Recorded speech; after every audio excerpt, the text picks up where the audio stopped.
Sozotel.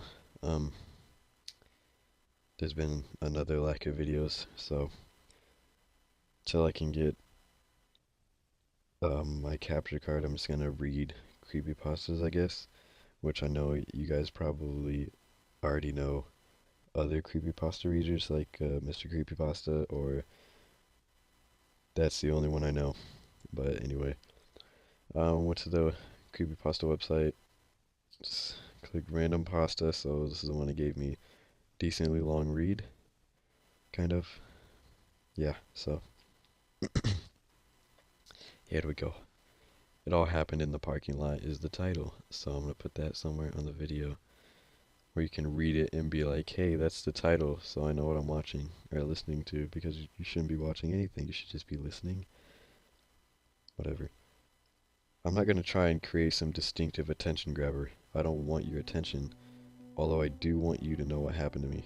Nothing bad, really, just a very unnerving tale of a man that liked to mess with my head.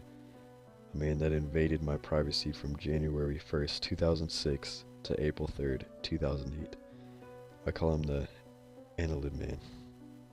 You will know why if you read on. The Annelid Man had a talent for making me feel watched because I know he was watching me every day. I just know it.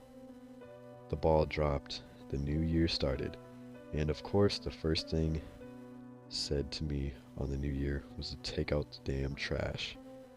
I remember walking outside and the first thing I saw was the Annelid Man. I live in an apartment complex. I would walk outside and to my right would be the parking lot. On the far left side of the parking lot there were two evergreen trees. I remember seeing him standing there underneath the trees. He had his back turned.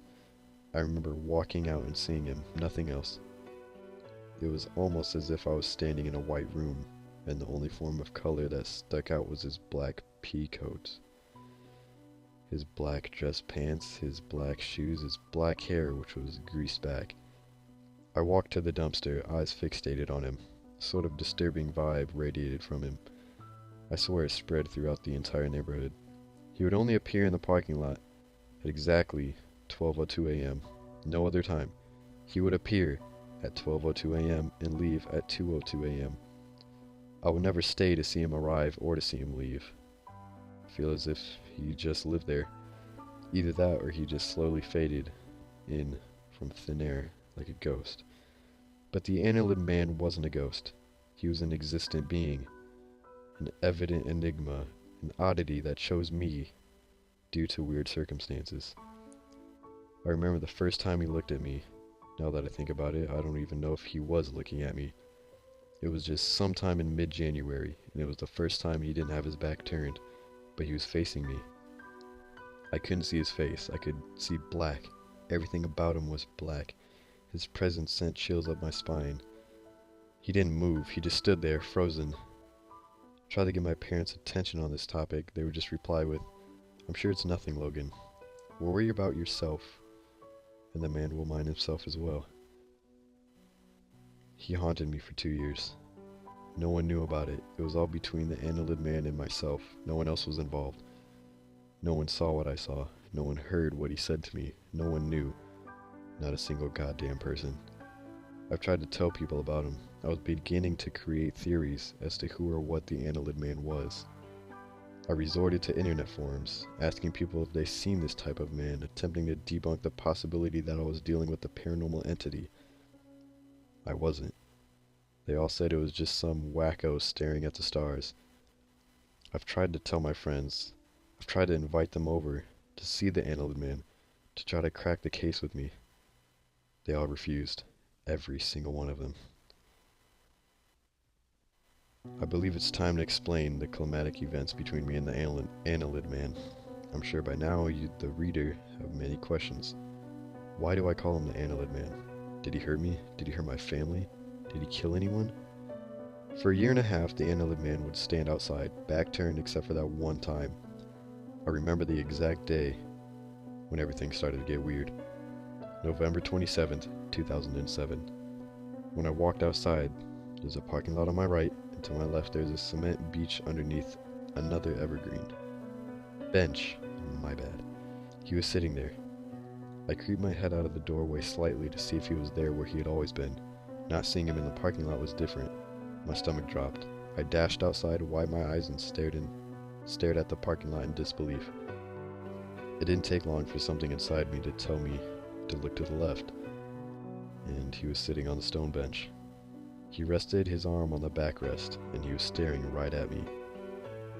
I'm sure almost everyone was in bed by now, and it was just me and him, alone, several feet from each other. You better run back inside. You'll catch cold. I looked through my peephole throughout the entire night.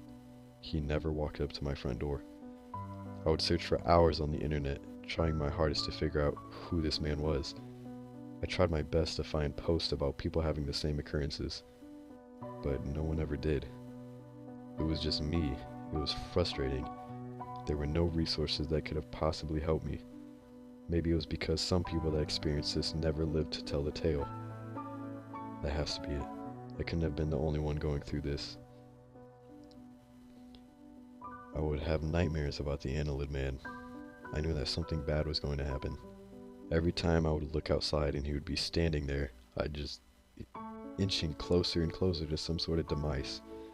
Some sort of inescapable point, almost like an event horizon in a black hole.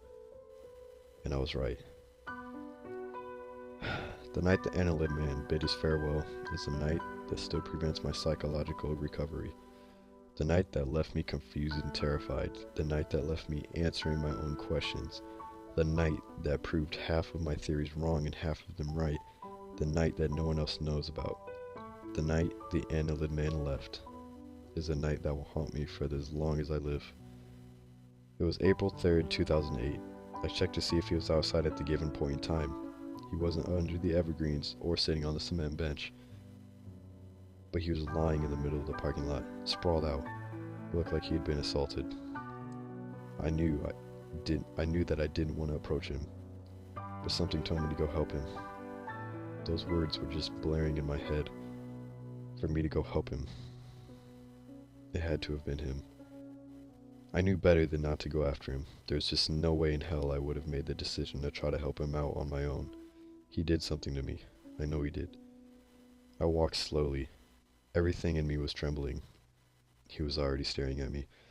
Even when I was indoors, he was staring at my building, waiting. He knew I was going to walk out. The closer I was, the more clearly I could see that expression on his face, those blank eyes, the flaring nostrils, that grin he had on his face.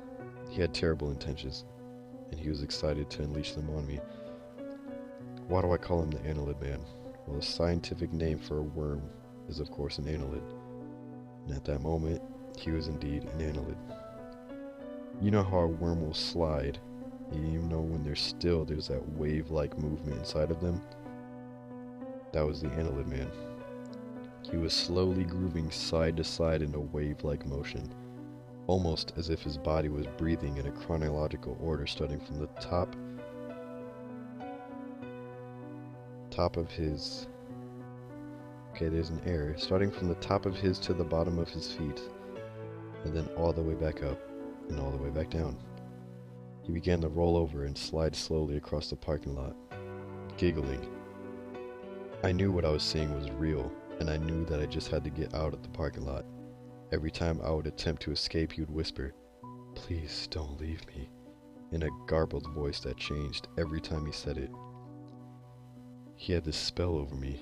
I felt sympathy for him whenever he begged me to not leave him, and I didn't. I just stood there, terrified.